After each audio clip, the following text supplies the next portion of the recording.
Good afternoon, everyone. You welcome to the 12 p.m. bilingual newscast on Equinox Television. Julien Beth Besai. Good afternoon. Bon après-midi à vous, Innocène Azé. Mesdames et messieurs, bon après-midi à tous. Bienvenue aux 12h sur Equinox Télévision. Ouvrons cette édition par l'interpellation d'un gang de présumés malfrats spécialisés dans des cambriolages des résidences où vivent des personnalités. Ils y dérobaient des véhicules et autres objets de valeur.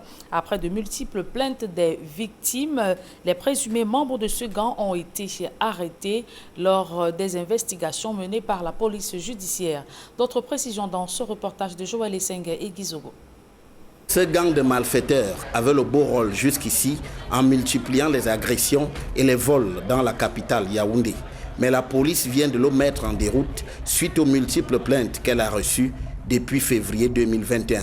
Ces recherches ont permis l'interpellation du nommé Ombede Joseph Marie, l'un des cerveaux de ce redoutable gang constitué de 5 braqueurs, 2 mécaniciens et 4 receleurs.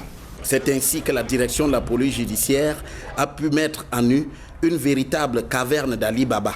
La perquisition à son domicile, Sizaminkan Yaoundé, a permis de découvrir l'existence d'une cabine de peinture et la saisie des armes à feu, des munitions de guerre et de chasse, des véhicules et plusieurs objets de valeur appartenant aux victimes.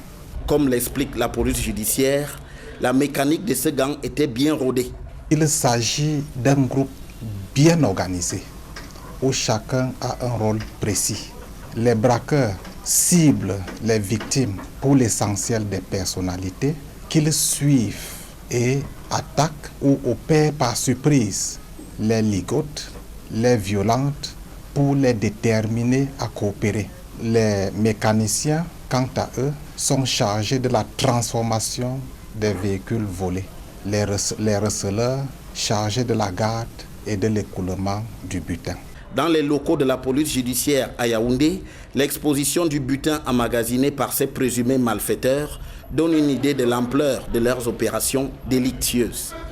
Le butin est constitué de 11 armes à feu et des munitions de guerre et de chasse, 11 véhicules automobiles de luxe, 27 plaques d'immatriculation, des tenues treillis vert olive et des appareils électroniques et d'importants objets de valeur appartenant aux victimes.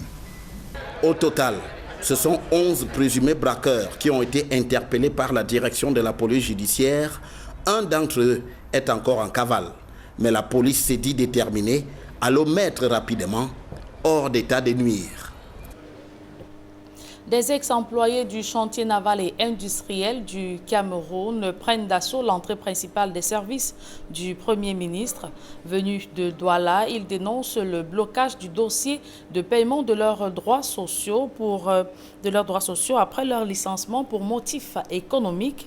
Entre la présidence de la République, le Premier ministère des Finances, c'est le flou total quant à la gestion de ce dossier. D'autres précisions dans ce reportage de Rodrigue Ngassi, Marcelin Gorson.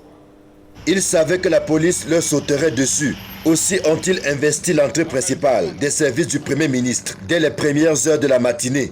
Les ex-employés du chantier naval et industriel du Cameroun, venus de Douala, dénoncent le blocage de leur dossier.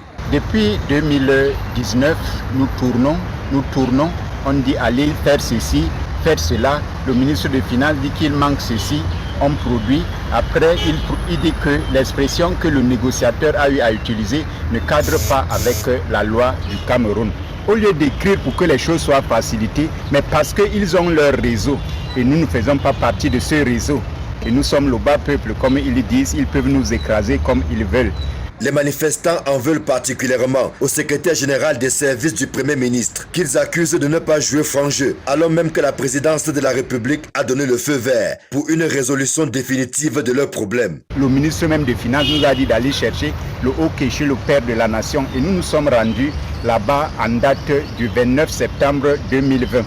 On nous a renvoyés à la primature et en date du 28 octobre, le Premier ministre nous a reçus par le canal du conseiller technique Etoa. Monsieur Etoa nous reçoit au cabinet du Premier ministre, mais les résolutions, il les envoie au secrétariat général parce qu'il ne veut pas que ce dossier soit traité par le Premier ministre. Nous croyons que dans notre pays, il y a un seul Premier ministre. Fouda Séraphin est secrétaire général du Premier ministre. Licencié en décembre 2018 pour motifs économiques, ces ex-employés du chantier naval réclament le paiement de leurs droits sociaux. Mais depuis plus de 2 ans, rien n'avance véritablement, pendant que certains ayants droit ont déjà quitté ce monde sans bénéficier du moindre radis. Nous venons tout le temps sur Yaoundé, nous délivrons des personnes qui prennent des risques énormes, qui laissent leur famille et qui viennent tout le temps à Yaoundé pour ces réclamations-là. Beaucoup de collègues sont morts de maladies, cause de beaucoup d'infections que nous avons eues au cours de notre temps passé au niveau du chantier naval. Vers la fin d'année, nous avons été surpris déjà par la CONAC qui est venue conforter notre revendication en démontrant la magouille qu'il y a eu lors du paiement de ces droits. Le faux, le détournement même des fonds que l'État avait alloués pour notre paiement. Ce énième cri de détresse a-t-il été entendu par les autorités en charge du dossier? Seul l'avenir nous le dira. Pour l'heure, les ex-employés sont rentrés sur Douala, bredouille. La disparition du cardinal Christian Toumi préoccupe la conférence nationale épiscopale du Cameroun. À l'ouverture de leur 46e assemblée générale, les évêques n'ont pas manqué de lever des prières pour le repos de l'âme d'un prélat engagé et dévoué pour la cause humaine. D'autres précisions dans ce reportage de Rodrigue Ngassi et Gizogo. L'ombre du cardinal Christian Toumi plane sur la 46e assemblée des évêques de la conférence épiscopale nationale du Cameroun qui se tient à Yaoundé. Tout en rappelant l'objet de ces assises, le président de la conférence épiscopale nationale du Cameroun le reconnaît volontiers. Il est essentiellement question pour nous de revisiter notre vie depuis la précédente assemblée, revisiter notre vie à travers les 14 commissions qui travaillent au quotidien dans cette conférence. Pour ce qui concerne cette 46e assemblée, le décès du cardinal Christian Toumi pèse de tout son poids. Pour l'évêque du diocèse d'Edéa, c'est une perte incommensurable pour l'Église catholique, mais aussi pour les proches du cardinal Christian Toumi. Nous sommes tous en pleurs, parce que c'est la première fois que nous perdons une personnalité de ce rang au Cameroun. C'est le seul cardinal que nous avions. Donc c'est un traumatisme pour nous tous. Plus encore pour les gens qui ont collaboré avec lui. J'ai été son économe pendant un temps et c'est celui que j'ai été nommé évêque de. Dressant alors le portrait de l'illustre disparu, Monseigneur Jean Boscomte parle d'une figure emblématique. Le cardinal était un homme très, très complexe, une forte personnalité, que ce soit sur le plan social, sur le plan politique, sur le plan pastoral. C'était un très très grand pasteur. Bon, mais le Seigneur a voulu que sa mission se termine ce jour-là. Parce qu'on peut dire qu'il est mort les armes à la main. Parce que la dernière fois qu'on l'a sorti, c'était avec la communauté traditionnelle de chez lui. On l'a vu danser, on l'a vu jouer au tam-tam. Selon les informations glanées à l'occasion de cette 46e assemblée des évêques, les obsèques du cardinal Christian Toumi auront lieu du 19 au 20 avril prochain. Autre point d'intérêt, en marge de ces assises de la conférence épiscopale nationale du Cameroun, la situation du diocèse de Bafoussam, où un nouvel administrateur a été promu récemment. Le grand défi, c'est de consolider les acquis et maintenir le rythme en attendant celui qui doit venir. La 46e assemblée plénière des évêques du Cameroun s'achève le 17 avril prochain. Des publi-reportages dans ce journal, la banque panafricaine Ecobank écrit une nouvelle page de l'histoire de la femme camerounaise à travers ou avec le lancement de son nouveau produit Elevate qui vise à offrir des facilités bancaires aux femmes entrepreneurs. Reportage.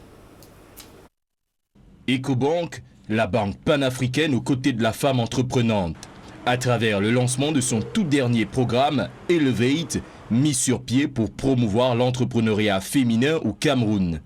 Un lancement qui aura vu la participation d'invités de poids en la personne du docteur Neba Ndoziri Bridget, représentante personnelle de la ministre de la Promotion de la Femme et de la Famille. Alors, qu'est-ce qu'Elevate par Ecobank? Elevate par Ecobank, c'est un programme qui a été conçu par notre groupe pour soutenir l'entrepreneuriat féminin. Ecobank apporte des solutions et des facilités bancaires à travers toute l'Afrique depuis 33 ans. Le programme Elevate vient ainsi renchérir sa gamme pour le plus grand bonheur de sa clientèle présente et à venir. Je pense que le programme Elevate d'Ecobank tombe à point nommé parce qu'il est question justement d'amener les femmes à un autre niveau, un niveau économique un peu plus important, d'asseoir aussi leur base financière, mais de construire surtout un mouvement et un réseau de femmes entrepreneurs. Donc avec le programme Elevate de Ecobank, ils apportent une solution pour pouvoir répondre à ce besoin, non seulement financier, mais également l'accompagnement technique dont les femmes ont besoin.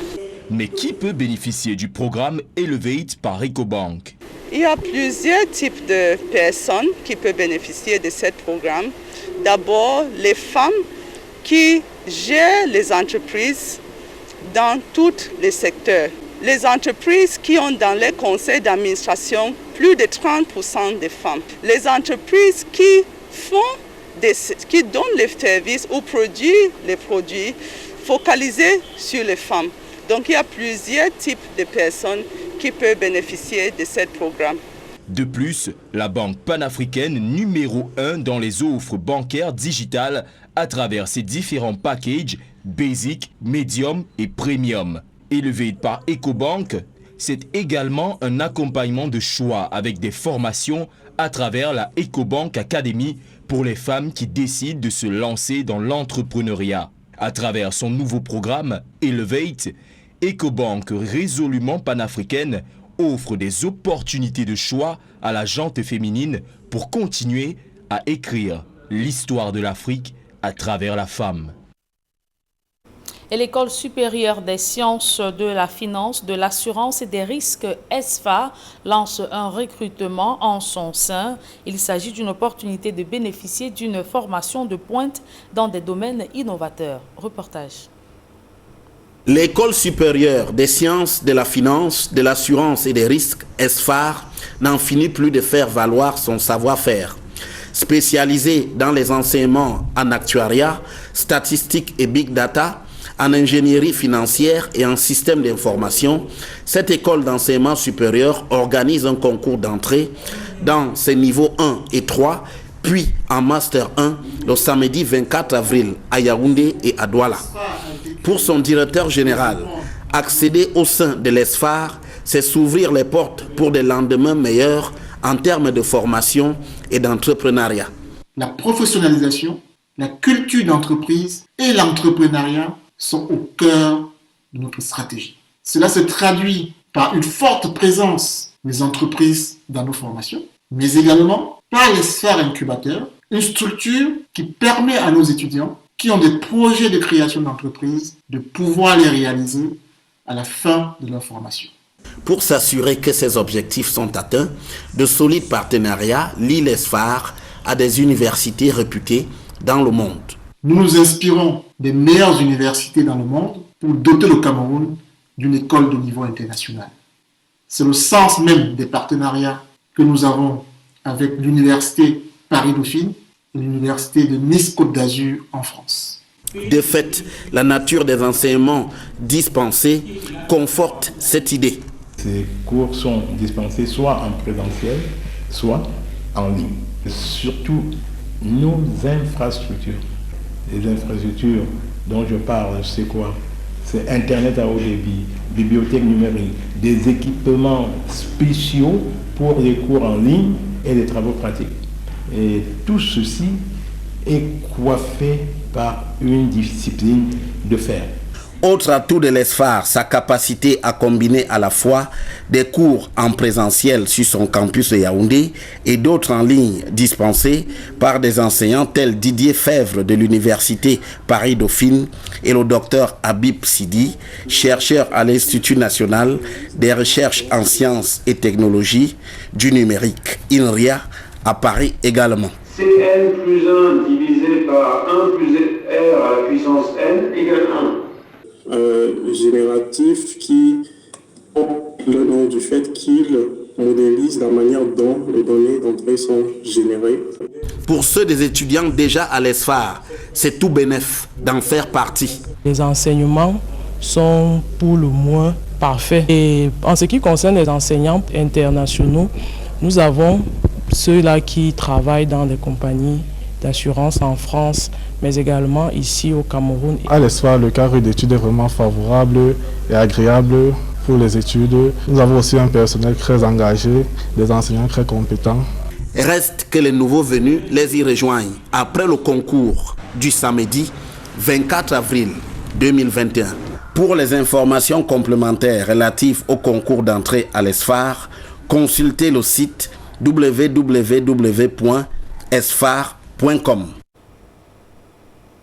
La suite de ce journal est en langue anglaise. Avec vous, Innocent Azé. Good day once again. Thank you, Julien. Good day once again. And to our viewers, good afternoon once again. Thanks for staying with us. We begin with news in the southwest region where 5 persons have died after consuming corn fufu and vegetables. The victims include 4 children and a woman of about 60 years old. And health officials say it is as a result of food poisoning. Smanjikan Gabriel tells us more. It was total consternation at the Tiko District Hospital this Monday.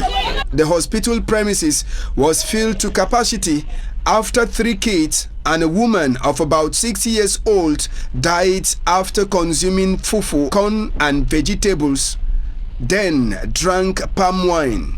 We received an old mother, her age 60 years old. She was rushed unconscious, and from all information gathered, it was realized she ate poisoned food or drink, but we are yet to confirm. So we did our best to do all we could, but she passed away. That's all I can say. And we have 2 children here, this one and that's the other one there. They are still monitoring them. They also ate the same food. For now, the real cause of the immediate death of these people is still to be determined. We don't know whether that container We don't know if the container that the drink was inside caused their death or the food they ate. Whether investigation they still go on. At the Tiko District Hospital facility was the mayor of Tiko Council, Chief Mesoso, who came to see for himself what was happening in his locality. Though 4 persons died, some kids who also consumed the food were hospitalized because they were under critical state. They were under observation by the doctors on duty. Former employees of the Cameroon Shipyards and Industrial Engineering Complex, known in French as Chantier Naval, have assembled at the entrance into the Prime Minister's office on Tuesday morning, demanding the payment of their social benefits. They believe that it is the Secretary General of the Prime Minister's office who is blocking their file. Meanwhile, the President of the Republic had already given a go-ahead for an effective resolution of their problem. Security forces arrived where they gathered, demonstrating, and tore off the banner they carried before dispersal. Here now is an excerpt of one of the ex-employees. Take a listen. We dismissed from our company and we started revendicating our rights to be paid. And in 2018, the government went into negotiation with us. And after the negotiation, it was agreed that a certain sum of amount of money was to be paid to us. The document went to the presidency. From the presidency, it came to the Minister of Finance. And the Minister of Finance later called us and told us that the letterhead of that payment, prime de bonne subvention, was not found in the labor code. That head should be changed. We waited for the change of that head. It never happened. That now pushed us to the presidency last year, October. And now the president gave instruction to the Prime Minister for the matter to be solved immediately. And certain people in the Prime Minister's office have sat on that document. So we have come for the document to be sent to the Minister of Finance for payment. And besides, I want to remind you, veteran journalists of the Equinox Television, that we today who are called ex-temporary wards of Shanti Naval, while in Shanti Naval, we do not ask what our nation Cameroon has done for us. We ask what we have done for our nation Cameroon. And our handiworks are visible.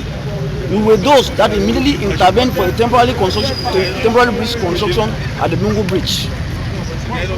We were still those that built a rig, the first cleaning rig in Cameroon, at the UIC base, that boasted and is still boasting the image of Shanti Naval Cameroon in the national and international waters. We were those that updated the rapid intervention D through the Red Badge at Bakassi Peninsula.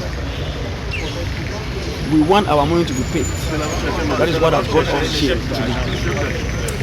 The new Senior Division Officer of the John Lobo Division of the Central Region, Awono Damien, has expressed frustration after he was welcomed by vacant chairs in Mayomesala Subdivision. During his inspection tour, he accuses the elders of the traditional rulers of being incompetent to assemble his people and other traditional rulers. Details in the full report.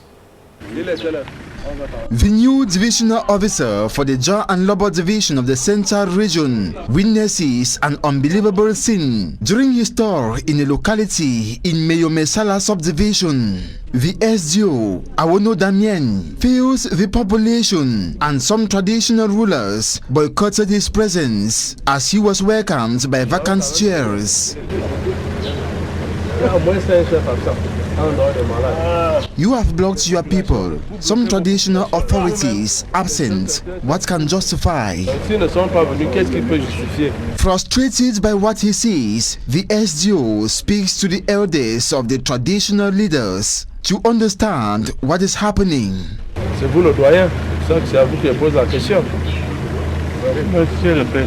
Mr. SDO, our people here are known for this. You summon them, they don't show up. This response is not a clear justification to the administrative authority. Awono Damien questions the legitimacy of this custodian of tradition. It means you are not well placed. How can a traditional leader speak to his people and they don't listen or answer present? It poses a problem. Not even a single soul, even among the 9 chiefs, not even one of them is present. It means you have just recalcitrant citizens in your village. For what reason did the population boycott arrival of the new senior divisional officer for the John and Lobo Division in front of vacant chairs remains incomprehensible to Awono Damien and his delegation, who have no choice than depart as they came, telling the elders of the traditional leaders they shall return when his people are ready to listen to him. Ok, je reviendrai lorsque vos populations vont vous écouter. Bon. Merci beaucoup. Merci pour la présence des chefs au moins. Vidya Central Police Station, that's in the Senegal Maritime Division of the Littoral region of Cameroon, now has a new commissioner in the person of Gilibiti Jean-Georges. He was installed recently by the delegates of National Security for the Littoral region, Raymond Esogo. Details in this report, compiled by Charles Ekume, as he says he has been challenged to fight against rising insecurity or crime wave in Edea. Vous reconnaîtrez désormais comme votre chef, commissaire central de la ville d'Edea, le commissaire divisionnaire Gilibite Jean-Georges, ici présent. Gilibite Jean-Georges has been made the new police commissioner of the Edea Central Police Station in the Senegal Maritime Division of the Littoral region. The installation ceremony was chaired by the delegate of National Security for the Littoral region, Raymond Esogo, who vehemently urges the new commissioner to fight against dishonest and corrupt civil servants and public administrators in Edea. Vous combattrez avec la dernière énergie. You will have to fight against corrupt and dishonest civil servants in this town and also will have to fight against the consumption of illicit drugs in Edea. Due to the bad reputation attributed to police officers in the country, some citizens in the town of Edea believe that the only way to fight against the rising crime wave across the country is by inculcating holistic moral values within the police force. You know, a good policeman, when the population is ready to give him all the information they have, he should be very close to the population, get the right information at the right time, and be at the service of the population. This is the only way we can win to fight against criminality and highway robbery. High unemployment rates and an under-equipped police force continues to fuel criminality in the town of Edea. Hopefully, the new police commissioner, Gilibite Jean-Georges, will fight to elevate the standards of the police force in Edea. And that report ends this 12 p.m. bilingual newscast on Equinox Television. Thanks so much for watching. Do have a splendid day. We shall be back tomorrow, God willing. Julien Bert, bonne journée et à demain. Merci, excellente journée à vous, Innocène Azé. Mesdames et messieurs, merci d'avoir suivi cette édition bilingue du journal.